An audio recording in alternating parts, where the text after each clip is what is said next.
పరిశుద్ధ గ్రంథమైన బైబిల్ నుంచి ఈ రాత్రి మన కొరకు సిద్ధపరిచిన దేవుని వాక్యాన్ని చదువుకుందాము.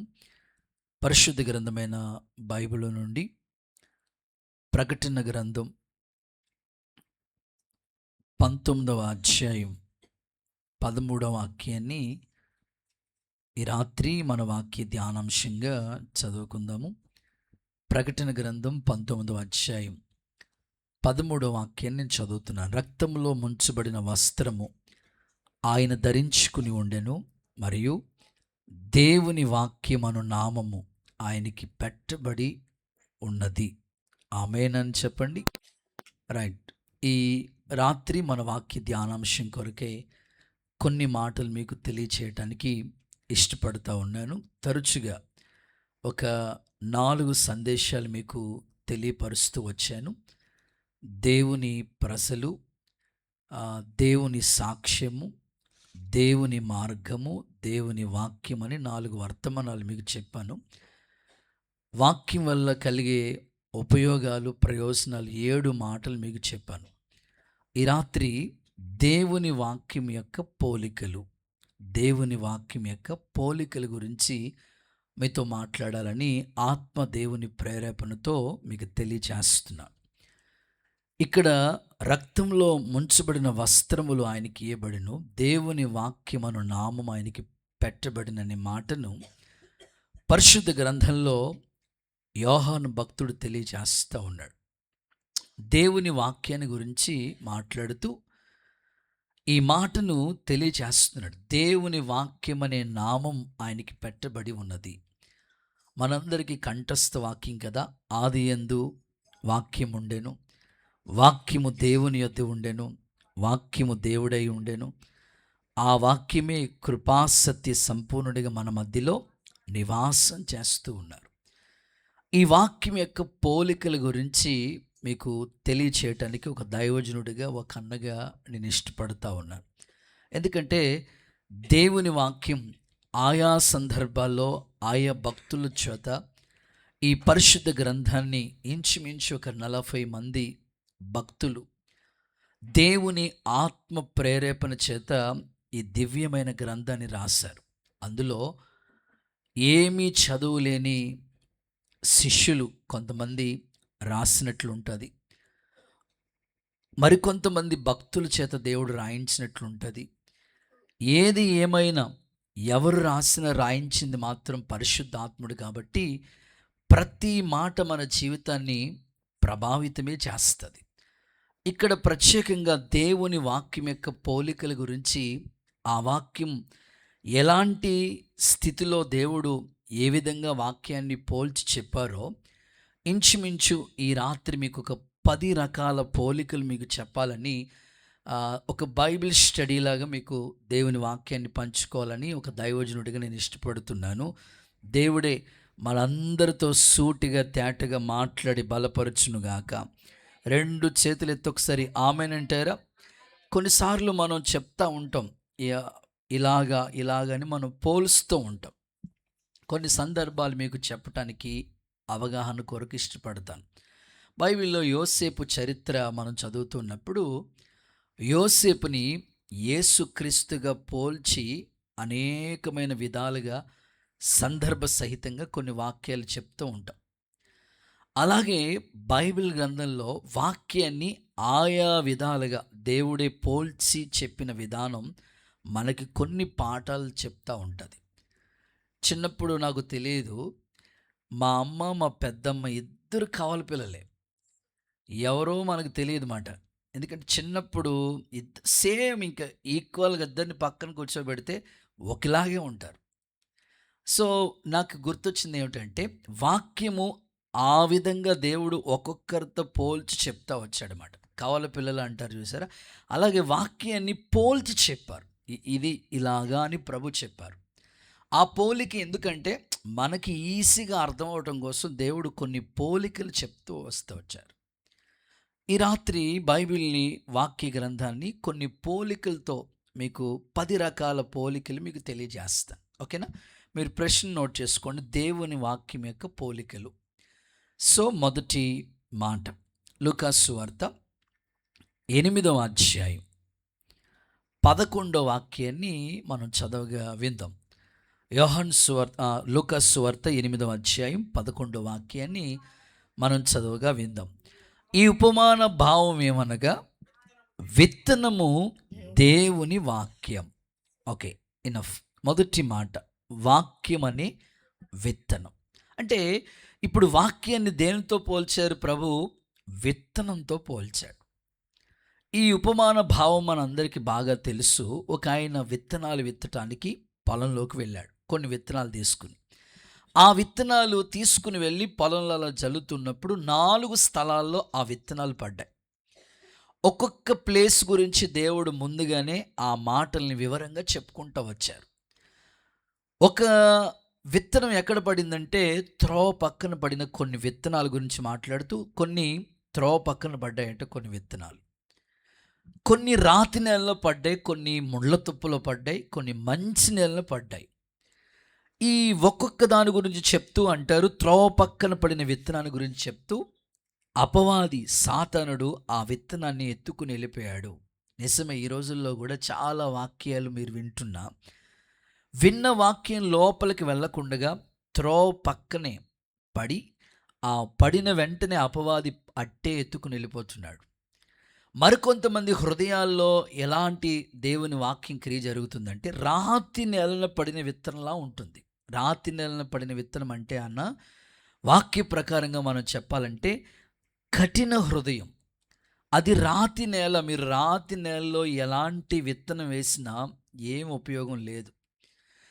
చాలామంది ఆత్మీయ జీవితాలు ఎలా ఉంటాయంటే, వాక్యం వాళ్ళు స్వీకరించవలసిన వాళ్ళు, సాత్వికమైన మంచి మనసుతో అంగీకరించవలసిన వాళ్ళు రాతి హృదయంగా చేసేసుకుని ఆ వాక్యం లోపలికి వెళ్ళకుండా వాళ్ళ కఠిన హృదయం అడ్డొచ్చేస్తూ ఉంది.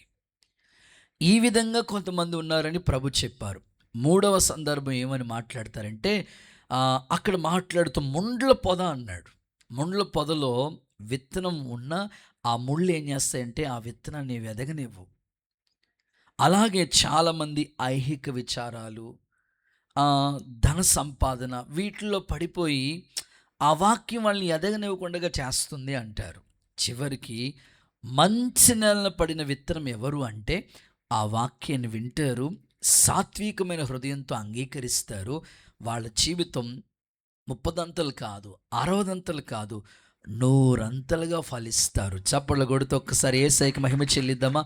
నా ఆశ ఒకటే, విత్తనం అనే ఈ వాక్యం మీ హృదయంలో ఖచ్చితంగా నాటబడితే 100% మీరు ఫలభరితంగా ఉంటారు, దీవెనకరంగా ఉంటారు.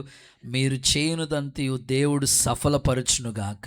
ఇస్సాకు జీవితాన్ని గురించి చూస్తే, బైబిల్లో ఉన్న ఇస్సాకు గురించి చదివితే, ఇస్సాకు ఆ దేశమందున్నవాడే. వాస్తవంగా ఆ దేశం ఆయనది కాదు, పరాయి దేశం. ఆ ప్రాంతంలో పుట్టి పెరిగిన వాడు కాదు ఇస్సాకు. ఇస్సాకు ఆ దేశమందున్నవాడే.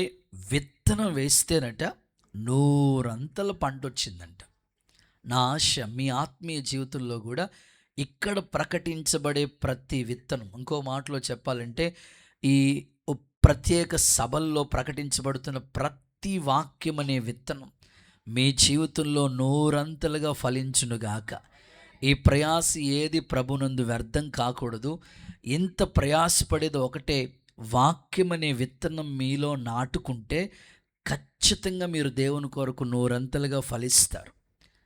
ప్రభునందు ఈ ప్రయాస మాత్రం వ్యర్థం కాదు. భక్తుడు అంటాడు, ఆ దేశం కాని దేశంలోనే ఇస్సాకు విత్తనం వేస్తే 100 పంట వస్తే, ఆత్మీయులైన మన జీవితంలో కూడా ఈ హృదయంలో వాక్యం అనే విత్తనం చక్కగా నాటుకుంటే అది 100 ఫలాన్ని చూస్తుంది. దేవుడు కోరుకునే ఫలం మీ నుంచి యేసు నామములో వచ్చునుగాక. చదువుదాం ఆ మాట. ఆదికాండ గ్రంథం 26వ అధ్యాయం 12వ వాక్యాన్ని మనం చూడగలిగితే, అక్కడ భక్తుడు ఈ విధంగా చెప్తున్నాడు, ఇస్సాకు ఆ దేశముందున్నవాడే విత్తనాన్ని వేసి ఆ సంవత్సరం 100 ఫలం ఆ సంవత్సరమే 100 ఫలాన్ని పొందాడు. ఆమేనండి. ఒకసారి నా ఆశ, ఈ సంవత్సరం మీరు 100 ఫలించుదురుగాక. ఎంతమంది ఫలించాలని కోరుకుంటున్నారో చేతులు ఎత్తండి అంటే భౌతిక విషయాల్లో అందరూ ఫలిస్తారు. నా ఆశ వాక్యం మీ మీ గుండెల్లో నూరంతలుగా ఫలించాలి. ఇప్పుడు ఒక్కరు చెప్పారు ఆమెనని, ఇప్పుడు అందరూ చెప్దాం ఒకసారి ఆమెనండి. చెప్పబడే వాక్యము 100% ఆ విత్తనం నూరంతలుగా ఫలించాలి. మేము ఒకసారి మీటింగ్ కోసం నేను నాతో పాటు అక్క, అప్పుడు తల్లి వసుంధరామ గారు కూడా మాతో కలిసి ఆ కారులో మీటింగ్కి వచ్చింది. ఒక జ్ఞాపకార్థ కూటం. ఎవరో ఒక ఆయన పెద్ద ఆయన చనిపోయారు. ఆ ఉదయకాలం జ్ఞాపకార్థ కూటం కోసమని పలకరించి కోసమని వెళ్దామని అంటే మాతో పాటు వచ్చింది ఆ తల్లి. ప్రార్థన అంతా అయిపోయింది. బాబా నన్ను వచ్చేటప్పుడు అక్కడ రోడ్డు పక్కన పూల మొక్కలు అమ్ముతారు కదా అన్నది. ఏంటది? ఏ ప్లేస్ అది? కడియపుల్లంక. సరేనమ్మా అన్నాను. సరే ఎందుకమ్మా అన్నాడు. బాబా నేను కొన్ని విత్తనాలు కొనుక్కోవాలి బాబా అన్నది. మొక్కలు దొరుకుతాయి కదమ్మా ఇక్కడ విత్తనాలు. దొరుకుతాయి బాబా అన్నది. అప్పట్లో మన ఈ అనాథవరం సెంటర్లో పెట్రోల్ బంక్ ఉంది చూసారు, దాని పక్కనే పూల మొక్కలతో పాటు ఈ విత్తనాలు కూడా కొన్ని బెండ విత్తనాలు, కొన్ని కొన్ని కొన్ని విత్తనాలు జల్లుతూ ఉండేవారు. ఆ పొలం చూసుకుంటూ ఉండేవారు అన్నమాట అమ్మోళ్ళు.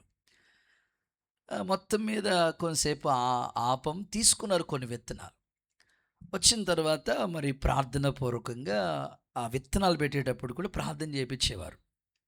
కావాలంటే మీరు వెనకాల డేవిడ్ గారు ఉన్నారు, అడగని చెప్తారు. ఫోన్ చేసేసేవారు, మేము అందుబాటులో లేకపోయినా బాబా ఈరోజు విత్తనాలు పెడుతున్నాం మంచిగా మొలక రావాలని. సరే అని ఆ ప్రార్థన పూర్వకంగా ఆ విత్తనాలు కోసం ప్రార్థన చేసేవాళ్ళు. మొత్తం మీద వాళ్ళు పెట్టిన పెట్టుబడికి మొత్తం మీద ఆ విత్తనాలు ఫలభరితంగా మొలకెత్తేవి వారు ఆశించినట్లుగా. ఇంకా చిన్న చిన్న పూల విత్తనాలు కూడా నాటుతూ ఉండేవారు. అవి కూడా ఫలభరితంగా మారుతూ ఉండేవి. సో నేను ఎందుకు ఈ సందర్భాన్ని మీకు చెప్తున్నానంటే, ఒక రైతు, ఒక వ్యక్తి ఎంతో పెట్టుబడి పెట్టి విత్తనాలు జల్లేటప్పుడు ఈ పూల మొక్కలే కాదు, వరి విత్తనాలు కూడా మనకి నారుమడి వేసి అవి తీసుకెళ్ళిన తర్వాత మరలా ఒక చోట నాటేటప్పుడు ఆ ఒక ఎకరం చేని ఊడ్చినప్పుడు దానికి తగిన ఫలితం ఆ యజమానుడికి రాకపోతే, పెట్టిన పెట్టుబడికి సరైన ఫలం రాకపోతే ఎలాంటి వాళ్ళ హృదయంలోనైనా బాధ కలుగుతుంది.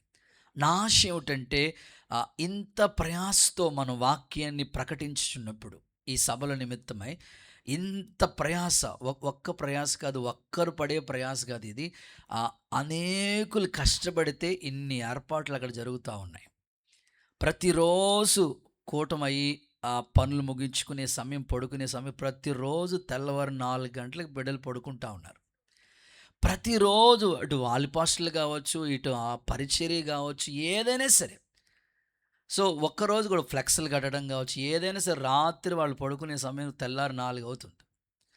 ప్రతిరోజు ఏదో పని, మీటింగ్స్ నిమిత్తమే ఒక నెల రోజులుగా పని జరుగుతూ ఉందంటే ఈ ప్రయాస ఒకటే, ఆ వాక్యం అనే విత్తనం మీలో ఫలిస్తే చాలు. ఆ వాక్యం అనే విత్తనం మీలో 100%, 10%, 30%, 60% ఫలితం కాదు. కానీ ఒక సేవకునిగా మేము ఆశించేది ఏమిటంటే, ఎవరు అక్కడ నిలబడి బోధించినాం, ప్రకటించేది పరిశుద్ధాత్ముడే, ఒప్పింప చేసేది పరిశుద్ధాత్ముడే. కాబట్టి మీలో 100% దేవుని వాక్యం క్రియ జరుగునుగాక. నూరంతల పంట మేము కన్నులతో చూసుదుముగాక. ఒక సేవకుడిగా మా సంతోషం ఎప్పుడంటే, వాక్యం మీలో ఎప్పుడైతే ఫలిస్తుందో, ఆ వాక్యం అనే విత్తనం మీలో 100% మేము చూడగలుగుతామో, అప్పుడే మా అతిశయమైన, మా కిరీటమైన మీరే కదండి. ఒక సేవకుడిగా మేము ఎప్పుడు సంతోషిస్తామంటే, ఇంత ప్రయాసం దేనికంటే వాక్యం మీలో ఫలించటం మేము చూసి, అవును వీళ్ళలో చక్కని పరివర్తన వచ్చింది, వీళ్ళు 100% వాక్యానికి విలువిచ్చారు, వాక్యానుసారంగా వీళ్ళు జీవిస్తున్నారు, వాక్యానుసారంగా వాళ్ళ జీవితాన్ని కట్టుకుంటున్నారు. ఒకప్పుడు కోపపడేవాళ్ళు, కోపం తగ్గిపోయింది. ఒకప్పుడు లోక ఆచారాలు ఉండేవారు, ఆచారాలు విడిచిపెట్టేశారు. ఒకప్పుడు దేవునికి భిన్నంగా ప్రవర్తించేవారు, ఇప్పుడు చక్కగా సరిచేయబడ్డారు. చాలు 100% ఆ వాక్యం మీలో క్రియ జరిగితే ఇంతకన్నా సంతోషం మాకేమీ లేదు. ఒక సేవకుడిగా నేను ఆశపడుతున్నాను, ఇస్సాకు విత్తనం వేసి నూరంతల పంట చూసినట్లుగా ఈ వాక్యం అనే విత్తనం ప్రతి దైవజనుడు చేత పట్టుకుని ఆత్మావేశంతో ప్రకటిస్తుంటుండగా మీలో నూరంతలుగా క్రియ జరుగునుగాక. గుడ్. రెండో మాటలోకి వెళ్ళిపోదాం. సెకండ్ వన్, వాక్యం యొక్క పోలికల గురించి మీతో మాట్లాడుతున్నాం. మత్తయి సువార్త రెండో మాట ఇది. మత్తయి సువార్త 4వ అధ్యాయం 4వ వచనం. మత్తయి సువార్త 4వ అధ్యాయం 4వ వచనం. అందుకు ఆయన మనుష్యుడు రొట్టె వలన మాత్రం కాదు, కానీ దేవుని నోటి నుండి వచ్చే ప్రతి మాట వలన జీవించునని రాయబడి ఉన్నది. హల్లెలూయా. హుషారుగా హల్లెలూయా. రెండవది, వాక్యమనే ఆహారము అనండి. అంతే. వాక్యాన్ని దేనితో పోలుస్తున్నారు ఇక్కడ అంటే, మనుషుడు రొట్టె వలన కాదు, దేవుని నోటి నుండి వచ్చే ప్రతి మాట వలన బ్రతుకుతాడు, జీవిస్తాడు. నిజమే కదండి. ఈ భౌతిక శరీరం జీవించడం కోసం నిజంగా ఎన్నో ఆహార పదార్థాలు, నాకు అనుకుంటాను ఒక్కొక్కసారి ఈ మిషన్కి ఖాళీ ఉండదేమో అనుకుంటాను ఒక్కొక్కసారి కదండి. అదేంటో కానీ 24 గంటల మిషన్ తిరుగుతూనే ఉంటుంది. సేవకుల మీద, మా మీద మీకు ఎంత ప్రేమ అంటే, ఎప్పుడైనా హౌస్ విజిటింగ్ వచ్చినప్పుడు అమ్మో అప్పుడే టీ తాగాలి, అప్పుడే కాఫీ తాగాలి, అప్పుడే ఫ్రూట్స్ తినాలి, అప్పుడే మీరు ఏది ఇచ్చిన ఆహారం మిషన్ పనిచేస్తూనే ఉండాలి. అమ్మా అసలు కొంచెం మిషన్ కంప్లైంట్లో ఉందమ్మా అంటే, కుదరదు అయ్యా అంటారు. నేను అనుకుంటాను ఈ ఈ మిషన్లు ఎంత లోడ్ వేస్తే అది కొన్నిసార్లు దాన్ని ఏమంటారంటే, ఈ మన పిల్లలు తమ్ముడోళ్ళు కానీ అక్కోళ్ళు కానీ మసాలా పట్టడానికి గ్రైండర్, దాన్ని ఏమంటారు, మిక్సీ పడతా ఉంటారు. దాంట్లో లోడ్ ఎంత వేయాలో అంత వేయాలి. మోషే గారు ఒకసారి లోడ్ ఎక్కువగా హెవీగా లోడ్ వేసాం అనుకోండి, ఏమవుతాయి లోపల. సో కొన్నిసార్లు మన ఆత్మీయ జీవితంలో కూడా అదే. ఆహారం, ఎంత ఆహారం నీకు అవసరమో అంతే ఆహారం. వాక్యాన్ని ఆహారంతో పోల్చారు. అలాగని ఆహారం సరిగ్గా తీసుకోలేదనుకోండి, హెల్తీగా ఉండలేం. మార్నింగ్ బ్రేక్ఫాస్ట్, ఇంకా మార్నింగ్ బ్రేక్ఫాస్ట్ ఏంటంటే బాబు, పొద్దున్నే కొంతమంది చాలా ఫ్రూట్స్ జ్యూస్, చాలా హెల్తీగా బోల్డన్ని సిస్టమేటిక్గా కొన్ని హెల్త్ సూత్రాలు పాటిస్తూ ఉంటాం. మధ్యాహ్నం భోజనం, మళ్ళీ సాయంకాలం స్నాక్స్, ఈవినింగ్ ఫుడ్. సో ఇంత కరెక్ట్గా ఫుడ్ తీసుకుంటూ టైం టు టైం తీసుకుంటేనే హెల్తీగా ఉంటాం కదా. అలాగే వాకింగ్ కూడా నీకు ఆత్మకు ఆహారం. నీ శరీరం బలంగా ఉండడం కోసం ఏ విధమైన ఆహారం తింటే ప్రోటీన్స్ వస్తాయో, ఏ విధమైన ఆహారం తింటే విటమిన్స్ వస్తాయో, అన్ని విధాలుగా మరి చక్కగా ప్లానింగ్ ఉంటుంది కదా. నేను ఒక ఇంటికి వెళ్ళాను ప్రార్థనాపూర్వకంగా. వాళ్ళు నన్ను భోజనానికి పిలిచారు. అనేక కొత్త సంవత్సరం మా ఇంటికి భోజనానికి రావాలి మీరంటే, సరే అమ్మా వస్తానులే అనుకుని గబగబా అవకాశాన్ని బట్టి వెళ్ళాను. వెళితే ఆ డైనింగ్ టేబుల్ అక్కడ ఉంది, దానికి ఎదురుగుండా కిచెన్ ఉంది, ఆ పక్కన హాల్ ఉంది. డైనింగ్ టేబుల్ మీద కూర్చున్నాం.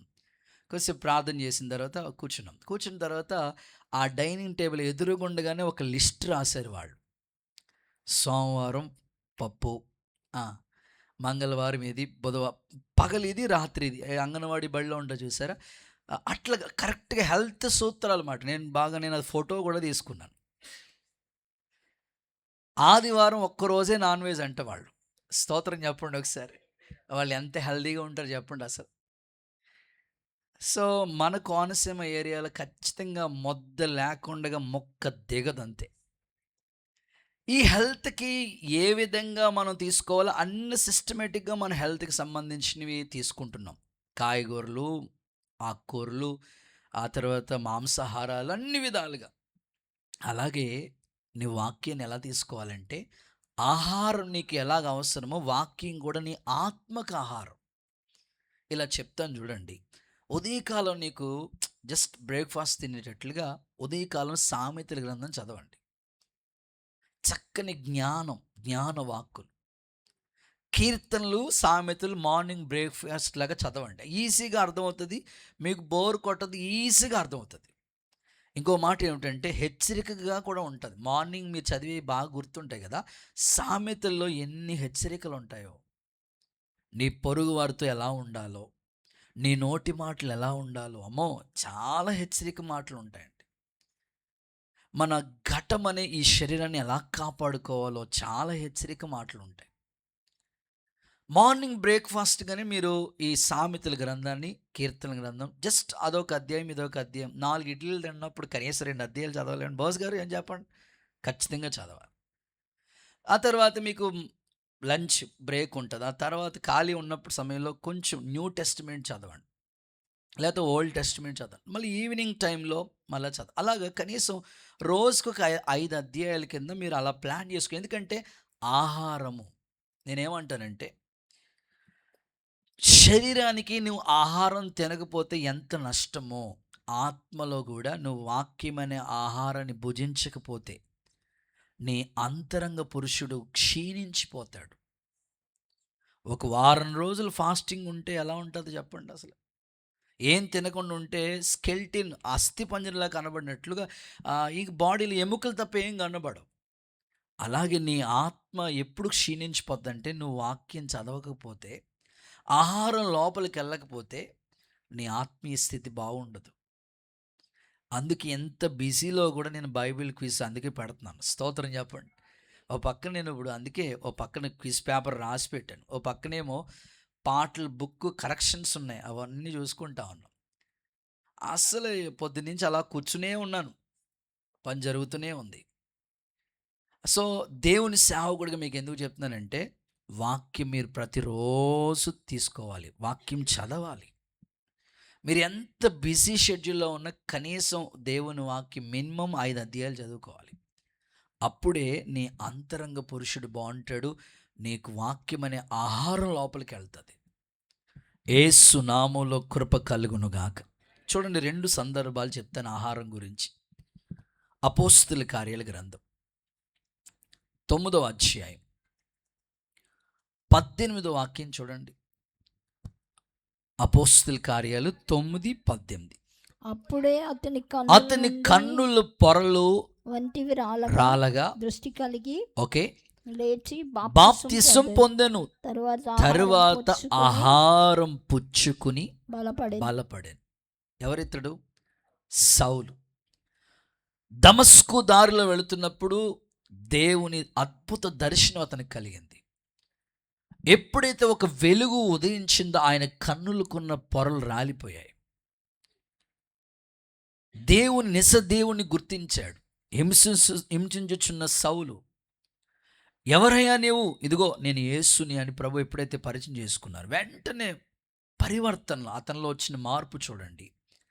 అననీయ అనే ఇంటికి వెళ్ళి బాప్తిసం పొందాడు. బాప్తిసం పొందిన వెంటనే ఆహారం పుచ్చుకుని బలపడాను. చాలామంది బాప్తిసం తీసుకున్న తర్వాత ఎందుకు వాళ్ళు బలపడలేకపోతున్నారంటే వాక్యం అనే ఆహారం వాళ్ళు తీసుకోవట్లేదు. చాలామంది బాప్తిస్మాలు తీసుకుంటున్నారు, దేవుళ్ళలో ఎందుకు బలంగా ఉండలేకపోతున్నారంటే ఆహారం వెళ్ళలేదు వాళ్ళలోకి. ఇప్పుడు ఏదో ఒక వాక్యం చదువుతున్నప్పుడు ఆ వాక్యం ఒక హెచ్చరికగా కనిపిస్తుంది, ఆ వాక్యము ఆత్మీయంగా దిద్దుతుంది. ఆ వాక్యం చదువుతున్నప్పుడు అమ్మో ఈ వాక్యం ఇలా రాయబడి ఉంది, నేను అటు అడుగు వేయకూడదని ఖచ్చితంగా మనం స్థిరపరచబడతాం. ఎందుకు చాలామంది వాక్యము బాప్తిసం పొందిన తర్వాత మరలా తొట్టిల్లిపోతున్నారు, బాప్తిసం పొందిన తర్వాత మరలా లోకంలో కలిసిపోతున్నారంటే ఆహారం లోపలికి వెళ్ళలేదు. సౌలు బాప్తిసం పొందిన వెంటనే ఆహారం తీసుకుని ఎంత బలపడ్డాడో తెలుసా అండి? 14 పత్రికలు రాశాడు, అద్భుతమైన సంఘాలు కట్టాడు, గొప్ప గొప్ప శిష్యులు తయారు చేశాడు. ఎంత బలమైన సేవ చేయటానికి పౌలు వాక్యం అనే ఆహారం అతన్ని బలపరిచింది. ఒక దైవజనుడిగా నేను కోరుకుంటున్నాను, నువ్వు దేవునిలో ఎంత స్ట్రాంగ్గా ఉండాలనుకుంటున్నావో అంత వాక్యం జీవాహారం. ఇది అంత సమృద్ధైన వాక్యం. పౌలు అదే అంటాడు, సమృద్ధిగా వాక్యం మీలో నివసింప చేయండి అన్నాడు. ఈ రాత్రి సేవకుడిగా నేను ఆశపడుతున్నాను, పౌలులాగా మనమందరం బలపరచబడదుము గాక. ఇంకో మాటలో చెప్పాలంటే ఏలియా బదలి వృక్షం క్రింద మరణాపేక్షతో ఒంటరివాడిగా విలపించుచున్న స్థితి అది. చావును కోరుకుంటున్నాడు ఏలియా, మరణాపేక్షతో ఉన్నాడు. ఒకసారి ఆలోచించండి, ఏలియా ఎన్నో విజయాలు చూడలేదా? అతడు ప్రార్థన చేస్తే ఆకాశం నుండి వర్షం కురిసింది కదా, అతని ప్రార్థనకి వర్షం ఆగిపోయింది కదా, అతని ప్రార్థనకి ఆకాశం నుండి అగ్ని కురిసింది కదా, తొట్టిలో పిండి తక్కువ కాలేదు, బుడ్డులో నూనె అవ్వలేదు. ఎన్ని అద్భుతాలు చూశాడు కదా ఏలియా. ఎన్ని అద్భుతాలు చూసిన ఏలియా సవాలుతో కూడిన, ఓ పక్కన కర్మేలు పర్వతం దగ్గర సవాలుతో కూడిన పరిస్థితులు కూడా చూసిన ఏలియా ఒంటరి వాడే మరణాపేక్షతో ఉన్నప్పుడు ఇంక చాలు, ఎంత మట్టుకు చాలు. మీ జీవితంలో కూడా కొన్నిసార్లు కుటుంబ స్థితిగతులను చూసి విసిగిపోతాం. చాలే, ఇంత మట్టుకు చాలే, చేసిన భక్తి చాలే, చాలే, ఈ కుటుంబంతో చాలే అని కొన్నిసార్లు ఇంత మట్టుకు చాలనుకుంటాం మనం. ఏలియా కూడా ఇంత మట్టుకు చాలని విసిగిపోయాడు. ఇక ఒంటరివాడే ఆ బదలి వృక్షం క్రింద ఒక్కడే ఉండిపోయాడు, మరణాన్ని వెతుక్కుంటున్నాడు. దేవుడు ఎంత గొప్పోడు తెలుసండి. నువ్వెప్పుడు బలహీనుడువో అప్పుడే దేవుడు నిన్ను బలపరచునుగాక. పరలోకం నుండి దేవదూతను పంపించాడండి. కాల్చబడిన ఒక అప్పము, నిజంగా ఆ ఆహారం, ఆ భోజన బలం ద్వారా ఒక్కరోజు కాదు ప్రయాణం, 40 రాత్రింబగళ్ళు దేవుని పర్వతమని హోరేబుకు వెళ్ళిపోయాడు ఏలియా. దేవునికి స్తోత్రం కలుగును గాక. నా ఆశ మన ప్రయాణం మధ్యలో ఆగిపోకూడదండి. ఈరోజు చాలామంది విశ్వాస జీవితం చూడండి, మీతో విశ్వాస జీవితాన్ని ప్రయాణం చేసిన వాళ్ళు ఈరోజు మీతో పాటు వాళ్ళ ప్రయాణం సాగట్లేదు, మధ్యలో ఆగిపోయింది. మీతో భక్తిని ప్రారంభించిన వాళ్ళు విసుగుపోయి మధ్యలో ఇలాంటి సమస్యలు వచ్చినప్పుడు ఆగిపోయారు వాళ్ళు. కానీ నీ ప్రయాణం అంతం వరకు, దేవుని రాకడ వరకు నిలిచి ఉండునుగాక. మధ్యలో ఆగిపోకుండా సాగిపోయే కృప దేవుడు నీకు అనుగ్రహించునుగాక. ఒకటే ఆ మాట మనం చూస్తే, భోజన బలము ద్వారా 40 రాత్రింబగళ్ళ ప్రయాణం సాగింది ఆయన జీవితం. ఈరోజు చాలామంది విశ్వాస జీవితంలో మధ్యలో ఆగిపోతున్నారండి. ఎందుకంటే ఆహారం వాళ్ళు తీసుకోవట్లేదు. మీరు చూడండి, ఈ సేవ ప్రారంభించబడి ఇప్పటికి 17 సంవత్సరాలు పూర్తయి 18లో అడుగుపెట్టాం. మొన్న జనవరి 20కి 18 వచ్చింది. 18 సంవత్సరాల పరిచర్యలో ఎంతోమందిని నేను ఈ విశ్వాస పరిచర్యలో చూశాను. ఎందుకు వీళ్ళు మధ్యలో ఆగిపోతున్నారు అని అంటే, వాళ్ళ ప్రయాణం ఆగిపోవడానికి కారణం ఏంటంటే ఆహారం తీసుకోక, ఆహారం సమృద్ధి లోపలికి వెళ్ళక. ఈరోజు నీ ప్రయాణం ఆగకుండా నీ ఆత్మీయ జీవితంలో ఈ వాక్య సమృద్ధి చేత నిన్ను పెంచి పోషించి దేవుని ఎదుట నిలబెట్టే కృప సేవకులుగా మాకు అనుగ్రహించునుగాక. వాక్యం చేత మీరు బలవంతులుగా మార్చబడుదురుగాక. గుడ్. 3వ మాటలకి వెళ్దాం. 3rd one, పేతురు రాసిన మొదటి పత్రిక 2వ అధ్యాయం 2వ వచనం. పేతురు రాసిన మొదటి పత్రిక 2వ అధ్యాయం 2వ వచనం. ప్రభువు దయాళుడని మీరు రుచి చూచి ఉన్న ఎడల సమస్తమైన దుష్టత్వమును సమస్తమైన కపటమును వేషధారణను అసూయను సమస్త దూషణ మాటలు మాని క్రొత్తగా జన్మించిన శిశువుని పోలిన వారై నిర్మలమైన వాక్యమనే పాలు. హల్లెలూయా.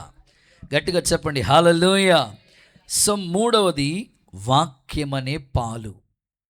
ఇక్కడ పేతురు గారు తన పత్రికను రాస్తూ ఇలా అంటాడు, సమస్త దుష్టత్వం, సమస్త వేషధారణ, సమస్త కల్మషం వీటన్నిటిని మానేసి అప్పుడే పుట్టిన పిల్లలు ఎలా ఉంటారో క్రొత్తగా జన్మించిన శిశువుని పోలిన వారే ఉండి మీరేం చేయాలి తెలుసా? నిర్మలమైన వాక్యం అనే పాలను అపేక్షించి. అంటే పాలు నిర్మలమైన వాక్యం అని చెప్పాడు అక్కడ. అంటే పాలు కల్తీ కూడా ఉంటుంది.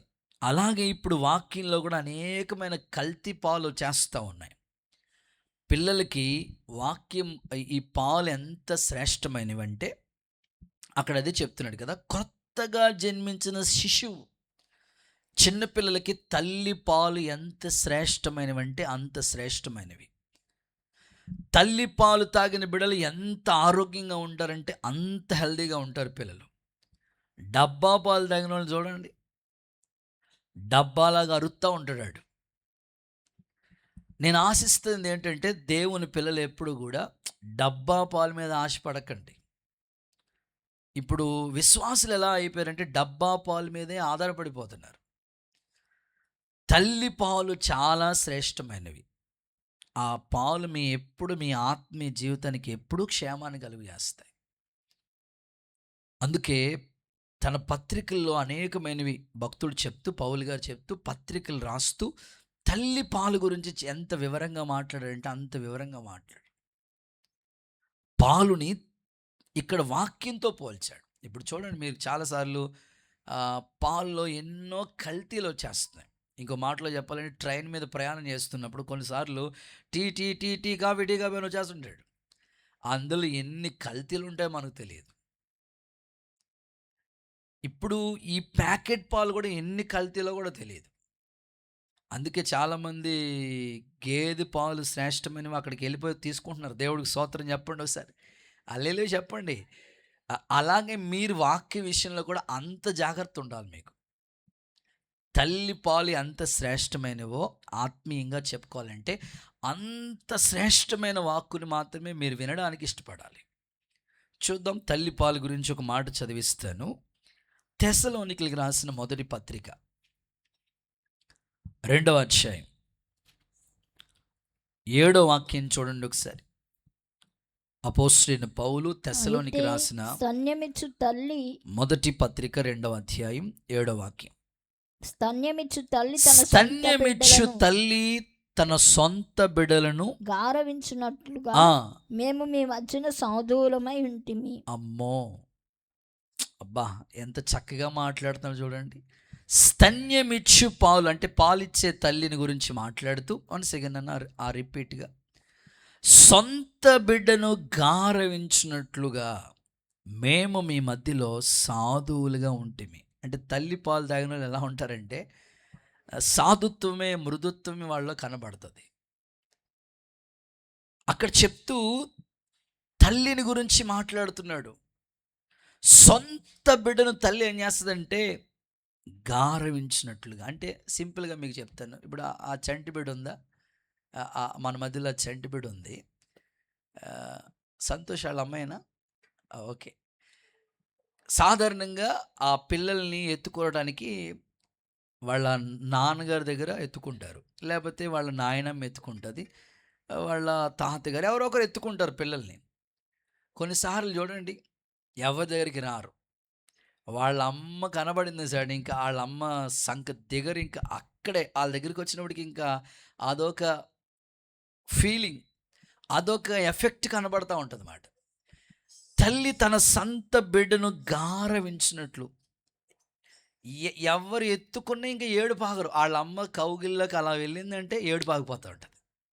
స్తోత్రం చెప్పండి ఒకసారి. సో తల్లి పాలు అంత శ్రేష్టమైనవి. ఎందుకంటే సంఘం తల్లితో పోల్చారు.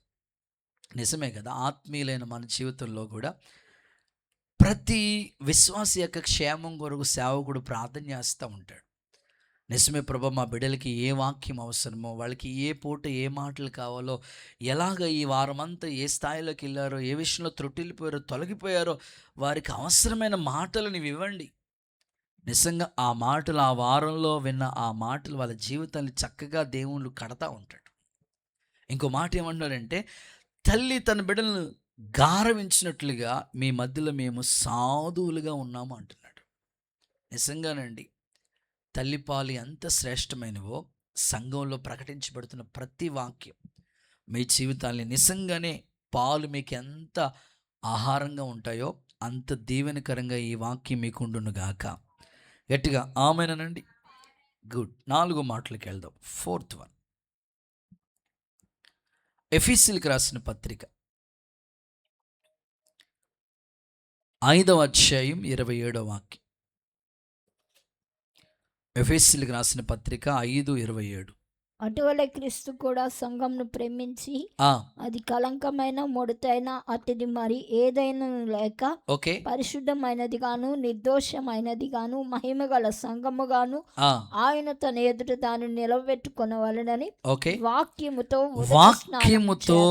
ఉదక స్నానము చేత దానిని పవిత్రపరిచి పరిశుద్ధపరచుటకై దాని కొరకే తనను తాను అప్పగించుకున్నాడు. దేవునికి స్తోత్రం చెప్పండి ఒకసారి. సో 4వది వాక్యం అనే నీరు. ఉదకము అంటే వేడి నీళ్లు, ఉదకము అంటే వేడి నీళ్ళు. ఇక్కడ సంఘం ఎలా ఉండాలని పౌలు కోరుకున్నాడంటే మచ్చ ఉండకూడదు, డాగు ఉండకూడదు, కలంకం ఉండకూడదు, మహిమగల సంఘంగా ఉండాలని పౌలు వాక్యం చేత ఉదక స్నానం చేపిస్తూ ఉన్నాడట.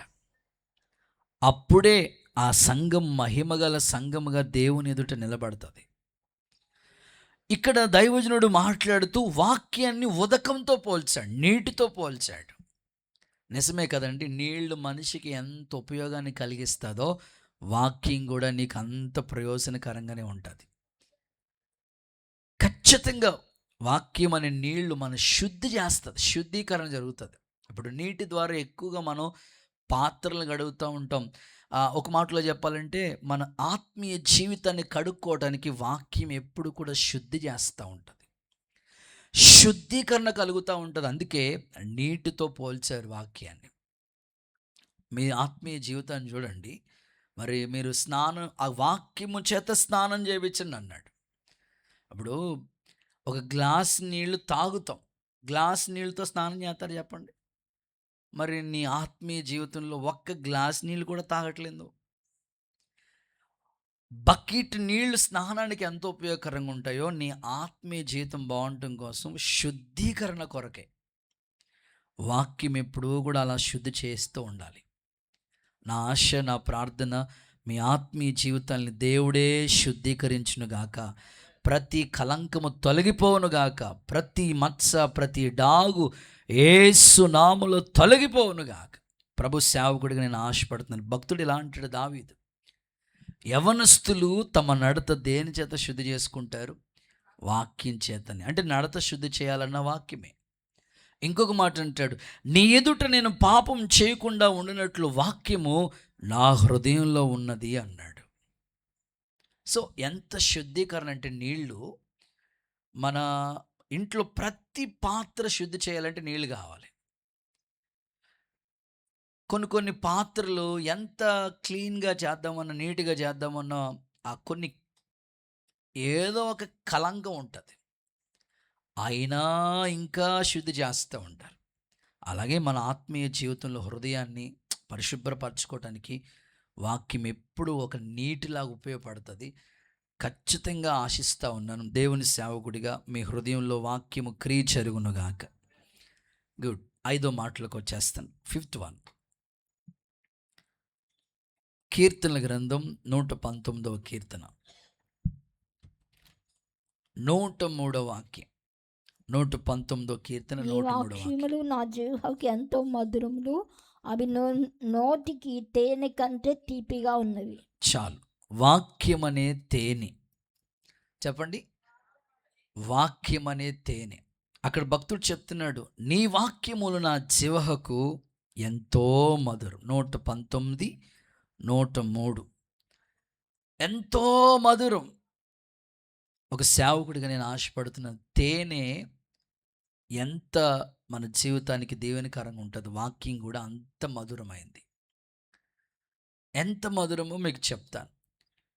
ఎక్కువగా మేము మీటింగ్స్ తిరుగుతూ ఉంటాం కదా, రాత్రుళ్ళు ఎక్కువగా ప్రార్థనలకి, సభలకి, కూటాలకి వెళ్ళి వస్తుంటాం. కొన్నిసార్లు మంచులో ఉండి వాక్యం చెప్తూ ఉండాలి. ఈ రాత్రింబగళ్ళు మంచులో తిరగటం వల్ల బాగా ఇబ్బంది అయ్యి కొన్నిసార్లు జలుబు తగ్గదు, కొన్నిసార్లు దగ్గు తగ్గదు, చాలా ఇబ్బంది పడుతూ ఉండేవాళ్ళు. ఒక వారం అయితే కంటిన్యూగా, ఒక వారం రోజులు కంటిన్యూగా దగ్గు తగ్గట్లేదు. ఏ టాబ్లెట్ వేసుకున్నా, ఏ మెడిసిన్ వేసుకున్నా కంటిన్యూగా దగ్గు అయితే తగ్గట్లేదు. ఆ అరుగు తాగినా ఏ విధంగా అయినా సరే తగ్గట్లేదు. సరే అక్కోళ్ళు విజిటింగ్కి వెళితే ఒక అక్క, బ్రదర్ ఎలా ఉన్నారంటే, బాగా దగ్గు తగ్గట్లేదా అమ్మా అన్నగా దగ్గు ఎక్కువ వచ్చేస్తుంది, ఇబ్బంది పడుతున్నాడు.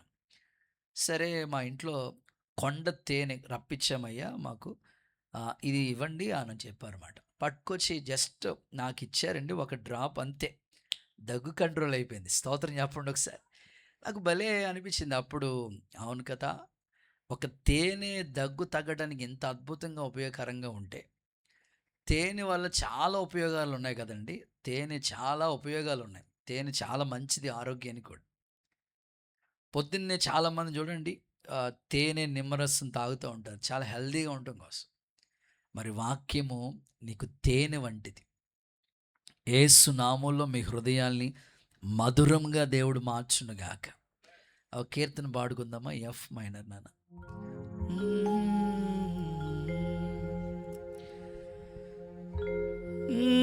నీ వాక్యమే మకరందమై బలపరచెను నన్ను, నా యేసయ్యా స్తుతి పాత్రుడా, ఆరాధన నీకే, స్తుతి ఆరాధన నీకే.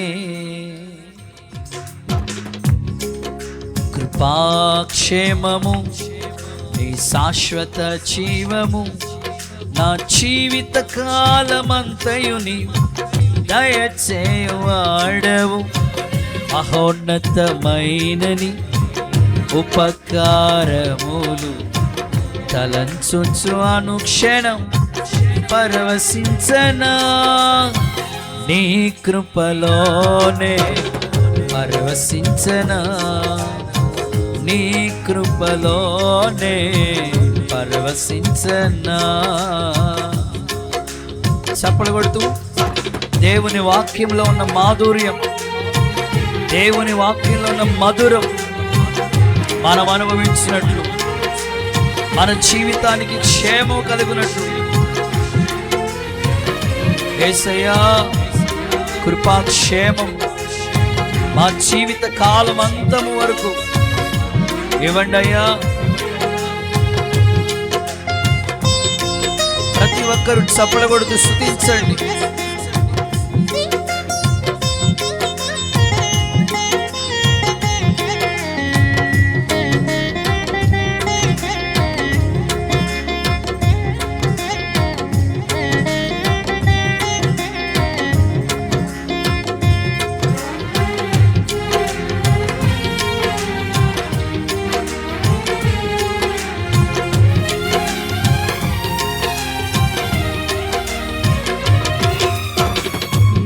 సత్య మార్గములో నేర్చుకున్న అనుభవమే పరిమళింపచేసి సాక్షిగా నిలిపాయి.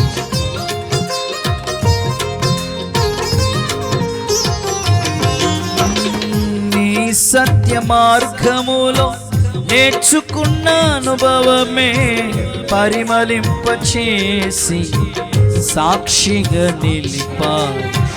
కలత చెందక నిలిపినది నీ దివ్య దర్శనమే, గమ్యము చేరే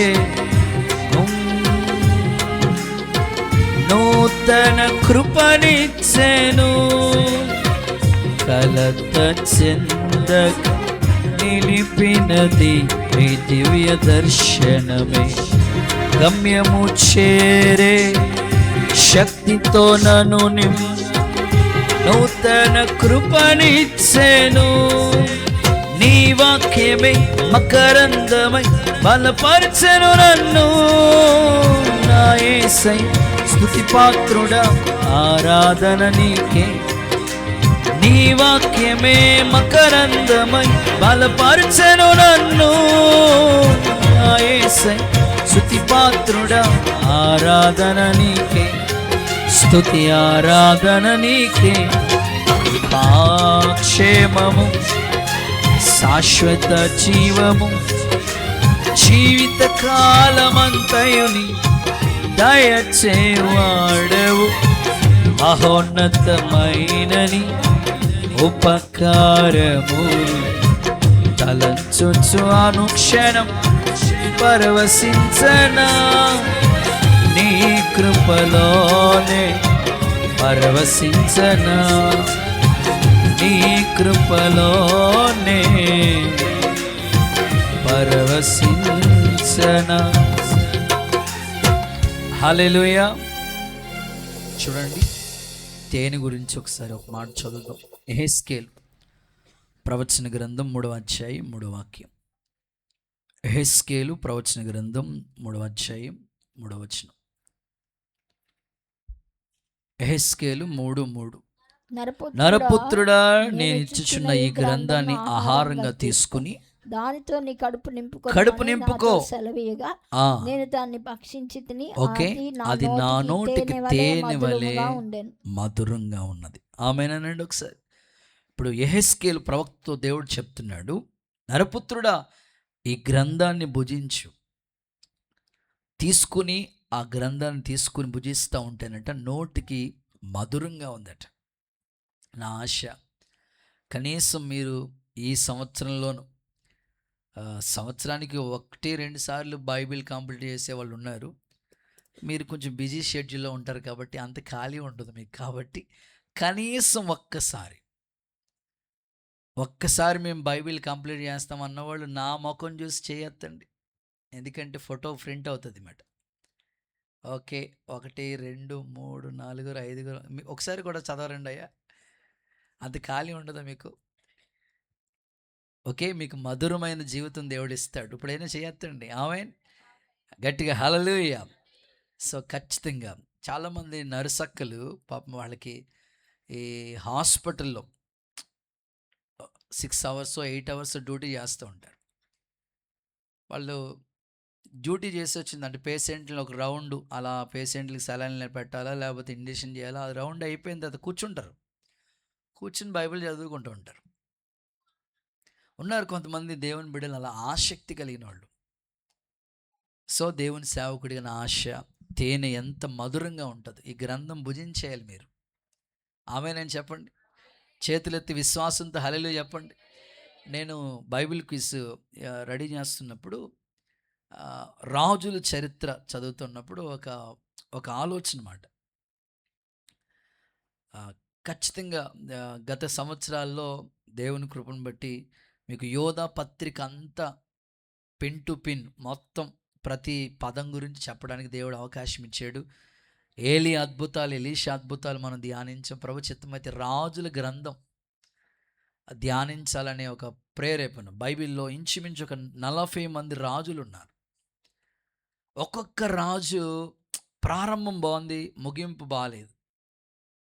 కొంతమంది ప్రారంభం బాగాలేదు, ముగింపు బాగుంది. సో మీకు రేపు క్వశ్చన్స్లో చాలామంది రాజుల గురించి ప్రశ్నలు ఉన్నాయి. ఒక ప్రశ్న, ఒక రాజు ఎంత విచిత్రంగా ప్రవర్తించాడంటే అంత విచిత్రంగా ప్రవర్తించాడు. సో దేవుని వాక్యం చాలా గొప్పది మాట.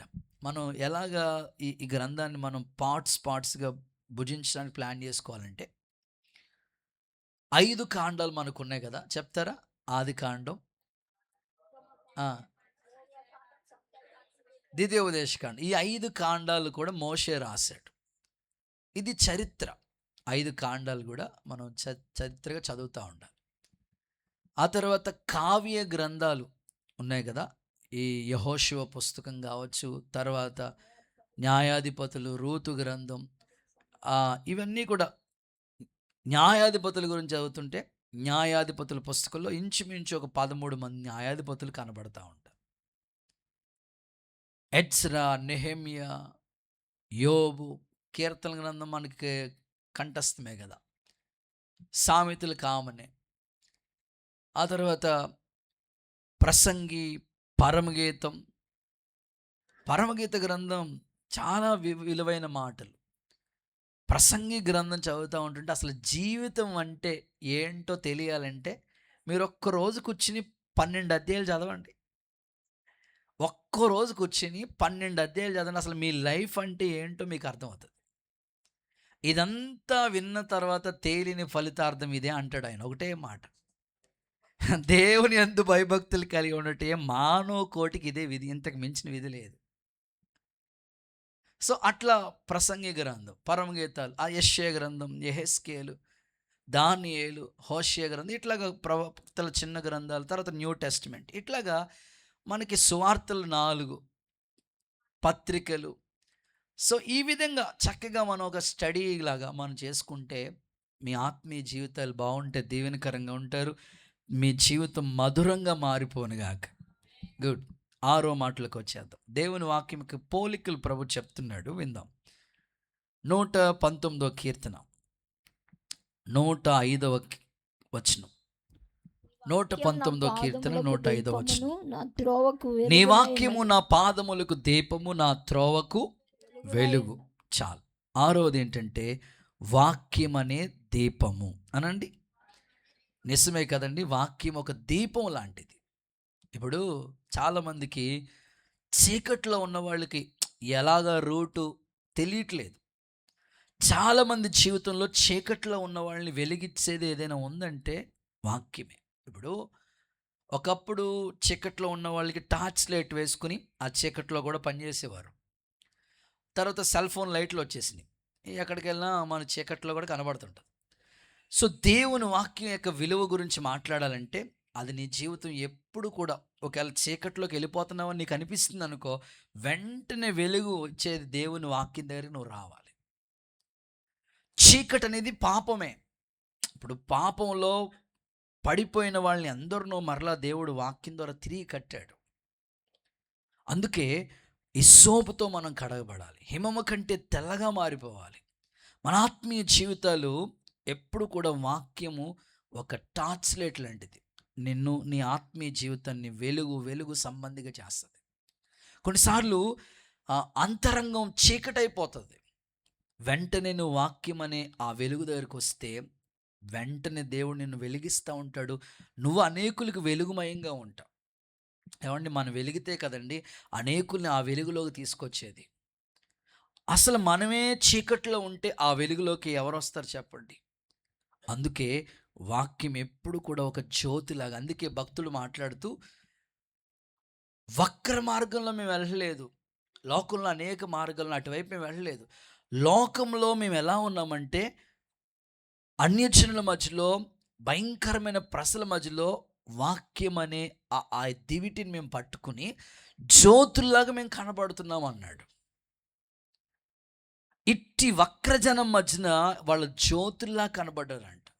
జ్యోతులంటే వెలుగుతున్న ఒక నక్షత్రాలు. నక్షత్రం ఎప్పుడు కూడా వెలుగుతూ ఉంటుంది. పగలే కాదు, రాత్రే కాదు, పగలు కూడా వెలుగుతూ ఉంటుంది. మీ ఆత్మీయ జీవితం కూడా ఎప్పుడు ఈ వాక్యాన్ని మీరు వెలుగుగా, ఒక దీపముగా, మీ ఆత్మీయ జీవితాన్ని వెలిగించే దీపంగా మలుచుకుంటే ఎక్కడ చీకటి బ్రతుకు మీ దగ్గరికి రానివ్వడు దేవుడు. యేసు నామములో మీ జీవితాలు దీపములాగా వెలుగునుగాక. కొన్ని దీపాలు అదేంటో ఆదివారం భలే వెలుగుతాయండి బాబా, స్తోత్రం చెప్పండి ఒకసారి. మళ్ళీ ఆ దీపం వెలగాలంటే ఆదివారం రావాలి, అలా కాదండి. కొన్ని దీపాలు నూనెన్న వెలగు, ఒత్తు సరిగ్గా ఉండదు. నేను అంటాను, కొన్నిసార్లు నుసిరు పట్టేస్తూ ఉంటాయి. అలా ఉండొద్దు. ఎప్పుడు వాక్యం అనే ఆ దీపం దగ్గరికి రండి, మీ జీవితాలు చక్కగా వెలుగుతుంటాయి. దావీదుని గురించి భక్తుడు ఏమంటాడంటే, ఇశ్రాయేలుకి దీపమగు నీవు ఆరిపోకూడదు. అంటే దావీదు జీవితం ఎలా మారిందంటే ఒక దీపంలా ఉంది ఆ ప్రజల మధ్యలో. నీ జీవితం కూడా నేను ఆశిస్తున్నాను, మీరుంటున్న ప్రాంతాల్లో మీరే ఒక వెలుగు. ఆమేనని చెప్పండి. మీరుంటున్న ప్రాంతానికి, మీ వీధికి మీరే ఒక వెలుగు.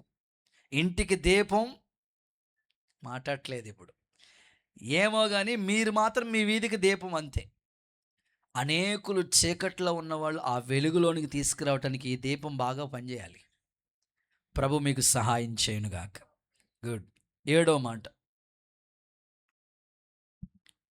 యాకోబు పత్రిక 1వ అధ్యాయం 22, 23 వాక్యాలు చదవగా విందాం. 7వ మాట ఇది, యాకోబు పత్రిక 1వ అధ్యాయం 22, 23 వాక్యాలు చదవగా విందాం. మీరు వినువారు మాత్రమే ఉండి మిమ్మల్ని మీరు మోసపరిచేవారుగా ఉండొద్దు. వాక్య ప్రకారం ప్రవర్తించువారే ఉండండి. ఎవడైనను వాక్యాన్ని వినివాడై ఉండి దాని ప్రకారము జీవించలేనివాడైతే వాడు అద్దంలో తన సహజ ముఖాన్ని చూసుకుని మనుషుని పోలి ఉన్నాడు. హల్లెలూయా చెప్తారు ఒకసారి. గుడ్. ఇక 7వ మాట ఏమిటంటే వాక్యం అనే అద్దం. ఇక్కడ యాకోబు ఎంత స్పష్టంగా మాట్లాడతాడంటే, నిజంగా యాకోబు గారికి మంచి దేవుని ఆలోచనలు మాట. నాలుక కోసం ఒక అధ్యాయం రాసి పెట్టాడు. ఏమండి, మీరు చదివారా? నాలుక ఎంతండి? చిన్న అవయవం, కానీ చాలా డేంజర్. చిన్న నిప్పు మొత్తం అడవిని తగలబెట్టేసినట్లుగా నాలుక అంత ప్రమాదం అని చెప్పి ఒక అధ్యాయం గురించి అంతా కూడా యాకోబు గారు నాలుగు గురించే మాట్లాడాడు. ఇక్కడ యాకోబు వాక్యాన్ని దేనితో పోలుస్తున్నానంటే అద్దము. మీరు వాక్యాన్ని వినుమారు మట్టు మాత్రమే ఉండొద్దు. ఒకవేళ మీరు వాక్యం విని అలా వదిలేస్తే మిమ్మల్ని మీరే మోసం చేసుకున్నట్టంట. ఇప్పుడు చాలామంది మీరు వాక్యాన్ని విన్నారు, రాసుకున్నారు, దాని ప్రకారంగా పాటించకపోతే మిమ్మల్ని మీరే మోసం చేసుకున్నట్టు. ఎందుకంటే అద్దంలోకి వెళ్ళి అద్దంలో ముఖం చూసి మళ్ళీ వచ్చేసిన తర్వాత మీ ముఖం ఎలా ఉంటుందో మీకు కనబడదు కదా, అలా ఉంటారని మాట్లాడుతూ వచ్చాడు. అంటే అద్దంతో ఎందుకు ఇక్కడ పోల్చాలంటే అద్దంలో లోపాలు కనబడతా ఉంటాయండి.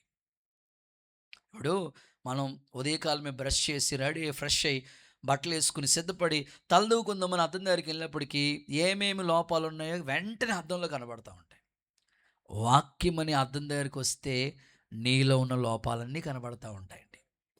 వాక్యం అలా చదువుతూ ఉంటేనే ఆ పేజ్ అలా ఓపెన్ చేసినట్టు ఒక అధ్యాయం చదివితే చాలు, ఆ అధ్యాయంలో ఎన్ని లోపాలు కనబడతాయో మనకి వెంటనే ఆ మాట చక్కగా మనం అండర్లైన్ చేసుకోవాలి. ఈ మాట దేవుడు నా కొరకే ఇచ్చాడు, ఇది నా జీవితాన్ని దిద్దడానికి ప్రభువు అనుగ్రహించాడని ఆ లోపం అక్కడే దిద్దేసుకోవాలి. మనం మిమ్మల్ని మీరే దిద్దుకోండి అన్నాడు కదండి. ఇప్పుడు అద్దం దగ్గరికి వెళ్ళినప్పుడు చింపురు జుట్టుతో మనం వెళ్ళిన వెంటనే దువ్వాన్ని తీసుకుని సరి చేసుకుంటాం. ముఖం కడుక్కున్నాం సరిగ్గా లేదు, వెంటనే తుడుచుకున్నప్పుడు ఏదైనా ఉన్నప్పుడు వెంటనే సరి చేసుకుంటాం. అలాగే వాక్యం విన్నప్పుడు అద్దం దగ్గరికి వచ్చినప్పుడు దిద్దుకోకపోతే మనల్ని మనమే మోసం చేసుకున్నట్టు. ఒక్క మాట చెప్తాను, చేతులు ఎత్తి ఒకసారి హల్లెలూయా చెప్పండి. మేము రాయలసీమ అటువైపు ఎక్కువగా పరిచర్యలు చూస్తూ ఉంటుంటే డ్రై ఏరియా, మన ప్రాంతం అంత విస్తారమైన పరిచర్య అక్కడ జరగదు, చాలా తక్కువ పరిచర్య జరుగుతూ ఉంటుంది. అటువైపు ఎక్కువగా సిఎస్ఐ చర్చెస్ ఎక్కువగా ఉంటాయి. అటువైపు ఆ రాయలసీమ ప్రాంతాల్లో సిఎస్ఐ చర్చెస్ ఉంటాయి. కొన్ని చర్చెస్లు మనం చూస్తూ ఉంటుంటే ఎలా ఉంటాయంటే, కొన్ని చోట్ల చర్చి పైన గంట ఉంటుంది. ఎందుకు చర్చెస్ పైన గంటలు కడతా ఉంటారంటే, ఒక్కసారి గంట కొడితేనంట చర్చికి టైం అయిపోయింది రండి బాబు అని అంట. 2 సార్లు కానీ గంట కొట్టామంటే ఎవడో పోయాడని అర్థం అంట. స్తోత్రం చెప్పండి ఒకసారి. మొత్తం మీద ఒక పాస్టర్ గారు కొత్తగా ఆ సంఘానికి ట్రాన్స్ఫర్ అయ్యి వెళ్ళాడంట. వాళ్ళకి వాక్యం చెప్తున్నాడు, విజిటింగ్లు చేస్తున్నాడు. 4 రోజులు అయింది ఆయన కొత్తగా అక్కడ బ్రాంచ్కి వచ్చి. కానీ ఎవరు ఒక్కొక్కరు అర్థం కావట్లేదు వాళ్ళ ఆత్మీయ జీవితాలకి ఏమీ కూడా. సరే వీళ్ళకి ఆధ్యాత్మికమైన పాఠం నేర్పించాలని గంట ఎప్పుడు ఒకసారి కొట్టి ఆయన 2 సార్లు కొట్టాడు. గబా ఏదో అయిపోయింది, ఎవరో చనిపోయారు, గబగబా పరిగెత్తుకుని వాళ్ళు చర్చి ఆవరణలోకి వచ్చారు. ఆ హాల్లో ఒక సమాధి పెట్టి ఉంది, దానిపైన గ్లాస్ ఉంటుంది చూసారు, గ్లాసు చక్కగా కొత్తగా ఈ కొంతమందికి కాస్ట్లీ సమాధి పెట్టెలు చేపిస్తూ ఉంటారు, దానికి అద్దం ఉంటుంది కదన్నా, అట్లా దానికి ఒక గ్లాస్ ఉందన్నమాట. లోపల ఒక అద్దం పెట్టాడు అన్నమాట. ఎవరో చనిపోయారని గబగబా వెళ్ళి చూస్తున్నారన్నమాట. అద్దంలో అలా చూసుకున్నప్పుడు ఎవరు కనబడతారు చెప్పండి? ఎవరి ముఖం వాళ్ళకే కనబడుతుంది. వెంటనే కనబడుతున్న వెంటనే వాళ్ళు చూసుకుని ఏంటి ఇలా చేసావయ్యా అని అంటే, లేదయ్యా మీరు జీవిస్తున్నాననే పేరు ఉంది కానీ మృతుడువే. అంటే నీ లోపాలు ఇంకిలా ఉన్నాయని దిద్దుకోవడం కోసమని ఆయన ఆధ్యాత్మికమైన పాఠం నేర్పించాడంట. నేను ఆశిస్తున్నాను శనివారం వాక్యం ఉపవాస ప్రార్థనలు వింటాం, ఆదివారం ఆరాధనలో వాక్యం వింటాం, ఏదో సమయంలో వీధి కూటంలోని గృహకూటంలో దేవుడు వాక్యంతో మాట్లాడుతుంటాం, ఆన్లైన్ ప్రేయర్స్ అని ఏదో ప్రార్థన. మరి వింటున్న వాక్యాన్ని అలా విడిచిపెట్టేస్తానంట మనల్ని మనమే మోసం చేసుకున్నామంట. అలా కాకుండా దిద్దుకుందాం, లోపాలన్నీ సరి చేసుకుందాం. ప్రభు మనకి సహాయం చేయనుగాక. గుడ్. 8వ మాట, వాక్యం యొక్క పోలికలు. ఇర్మియా గ్రంథం 23వ అధ్యాయం 29వ వాక్యం. ఇర్మియా గ్రంథం 23వ ఆ అధ్యాయం మాట అగ్ని 29వ వంటిది వాక్యం. కాదా?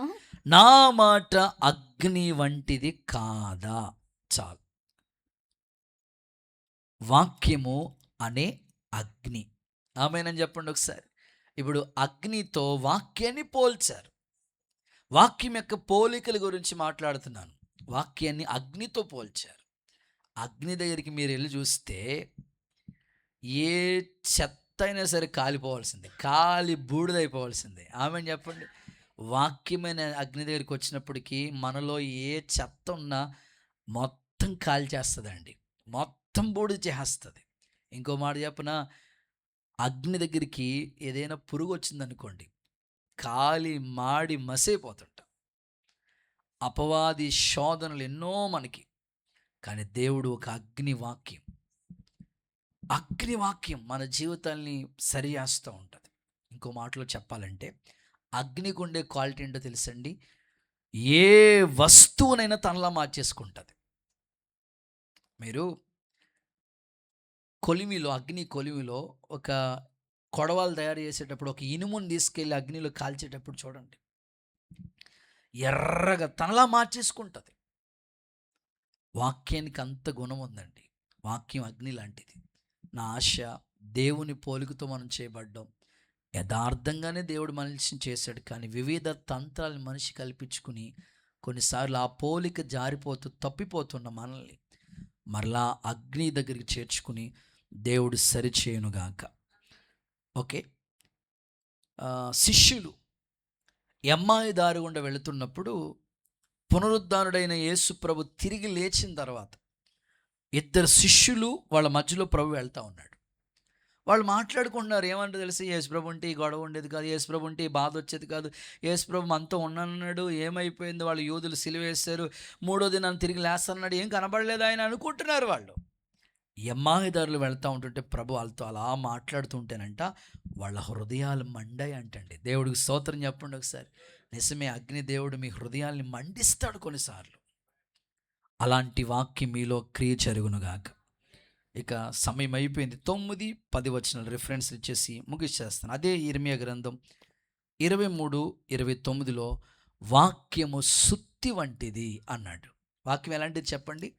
సుత్తి. సుత్తితో మీరు చూడండి, మేకులు దిగ్గొడతాం కదా, సుత్తి దిట్టపరచడానికి ఉపయోగపడుతుంది. ఇప్పుడు స్థిరపరచటానికి, ఇప్పుడు ఒక క్యాలెండర్ ఉంది, దాన్ని మేకుకి దిగ్గొట్టాలి, స్టాండర్డ్ మాట అది. ఇప్పుడు ఈ సుత్తిని తీసుకెళ్ళి ఆ మేకుని దిగ్గొట్టినప్పుడు అక్కడ స్టాండర్డ్ ఇంకా స్థిరమైపోతుంది అన్నమాట. నాశ వాక్యం కూడా సుత్తి లాంటిది, మిమ్మల్ని మీ జీవితాన్ని స్థిరపరచునుగాక. రైట్. ఇక చివరి మాట, వాక్యము ఖడ్గము. ఎబ్రీ పత్రిక 4వ అధ్యాయం 12వ వాక్య ప్రకారం వాక్యము ఖడ్గము అన్నాడు. ఎందుకనగా దేవుని వాక్యము సజీవమై బలము కలదే, ఎలాంటి పదును కలిగిన 2 అంచుల వాడి అయిన ఖడ్గము అన్నాడు. హల్లెలూయా చెప్పండి ఒకసారి, హుషారుగా చెప్పండి. చివరి మాట ఏమిటంటే వాక్యము ఖడ్గము. ఆత్మ ఖడ్గాన్ని మనం ధరించుకోవాలి. అపవాది వేస్తున్న అగ్ని బాణాలు జయించాలంటే ఆత్మ ఖడ్గం అనుకుండాలి. ఇప్పుడు యేసయ్య అపవాదిని ఎలా జయించాడు చెప్పండి? వాక్యం చేతనే కదా. ఇదిగో ఈ రాళ్ళను రొట్టెలుగా చేసి తిన అన్నాడు. మనుషుడు రొట్టె వల్ల కాదు, దేవుని నోటి నుంచి వచ్చే మాట, వాక్యం ద్వారానే జయించాడు అపవాదిని ప్రభు. మీ జీవితం కూడా అపవాది శోధనలు జయించాలన్నా వాక్యం అనే ఖడ్గం మన చేతిలో ఉండాలండి. ఇలాంటి ఈ 10 రకాల పోలికలు మనం కలిగి జీవించి ఆ వాక్యాన్ని హత్తుకుని ఆ ప్రకారంగా వాక్యానికి విలువిద్దాం. ఈ కూడికల్లో ఈ వాక్యం చేత దేవుడు మిమ్మల్ని దర్శించబోతున్నాడు. పరిశుద్ధాత్మ కార్యం మీలో జరుగునుగాక. నేను చెప్పిన మాటలు ఒక్కసారి తిరిగి నాకు చెప్పండి. మీరు చూసే చెప్పండి, పర్వాలేదు. వాక్యం ఎలాంటిది చెప్పండి? విత్తనం లాంటిది. రెండోది వాక్యము ఆహారము. 3 పాల వంటిది. 4 నీరు. 5 6 దీపం. 7 అద్దం. 8 అగ్ని. 9 సుత్తి. 10ది ఖడ్గం. కాబట్టి ఈ 10 రకాల పోలికలు విన్నారు, ఆ ప్రకారంగా అనుసరిద్దాం. ఎప్పుడు వాక్యానికి విలువిద్దాం. ప్రభు మనకు సహాయం చేయనుగాక. అందరూ అలాగే మోకరించండి. చిన్న ప్రార్థన చేసుకుని ఈ ఉపవాస ప్రార్థన కొడికను మనం ముగించుకుందాం.